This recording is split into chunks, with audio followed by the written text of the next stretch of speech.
a nasty twinge. "What about round by the road?" she asked. "How long would that take?" "About half an hour." So Agatha set out, and walked and walked and walked until an hour and a half later she found herself at the port. There was a restaurant open, but no lobster. She ordered a salmon steak, the special of the day, reflecting that she could easily have got the same thing back home in England. At the end of the meal, she hopefully asked the waitress to phone for a taxi, but the result was no taxi would take her. "They only like long trips from town to town," said the waitress. So Agatha decided to try the shortcut up to the Citadel. It was incredibly steep. At one point, she could have sworn the pavement was staring her in the face. The pain in her hip was severe, and she panted for breath the whole way up. When she reached the square in the Citadel, she sank down into a chair in a restaurant and ordered a beer. She took out a packet of cigarettes, and then put them away again. She was still gasping from the climb up. "I have to get out of here," she thought. "Bonifacio is supposed to be beautiful. Damn it. I'll hire a car and go there. There's bound to be lobster there." Back at the hotel, she checked Bonifacio on her laptop. She read that the harbour was exclusive and sophisticated, with many good restaurants. There was an old medieval town on the cliff above the harbour. There did not seem to be many hotels open, but she found one that looked promising and booked a room, saying cautiously she did not know how long she would be staying.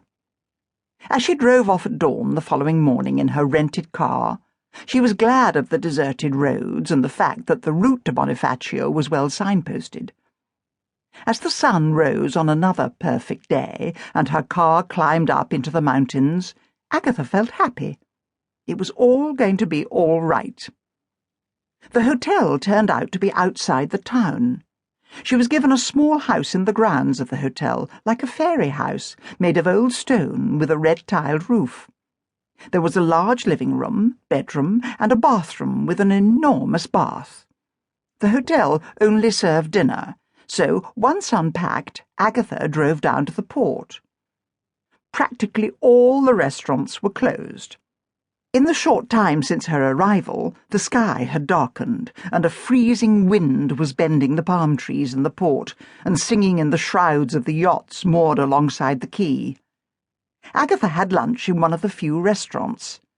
The food was good, but no lobster. Determined to visit the old town after lunch, Agatha drove up into it and found herself in a terrifying maze of very narrow streets. Several times she nearly scraped the car. Several times she nearly lost her way before, with a sigh of relief, finally finding the route to the port again. Rain was slashing against the windscreen. "Sod this for a game of soldiers," Agatha howled to the uncaring elements. "I'm going home."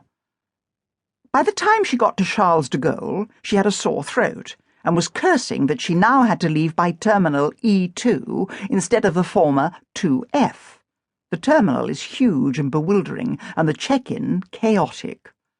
The only bright spot was when the man checking her bags through security asked to see her passport. He studied her photograph. "This, madame," he said, "is the photograph of a beautiful woman, and you are even more beautiful today." Agatha, accustomed to the French ability to flirt, answered, "Monsieur, such a compliment coming from a handsome man like yourself makes me feel beautiful." He smiled. Everyone in security smiled, and Agatha felt a glow. Aren't the French marvellous when it comes to flirting, she thought. It's a technique we lost in Britain as soon as the birth control pill arrived on the scene. Flirt with a man back home and all you get is enough of this nonsense, drop your drawers. The gate for the flight to Birmingham was down in the basement. Then all the passengers were put on a bus that took so long to reach the plane that Agatha wondered whether they were going all the way to Calais.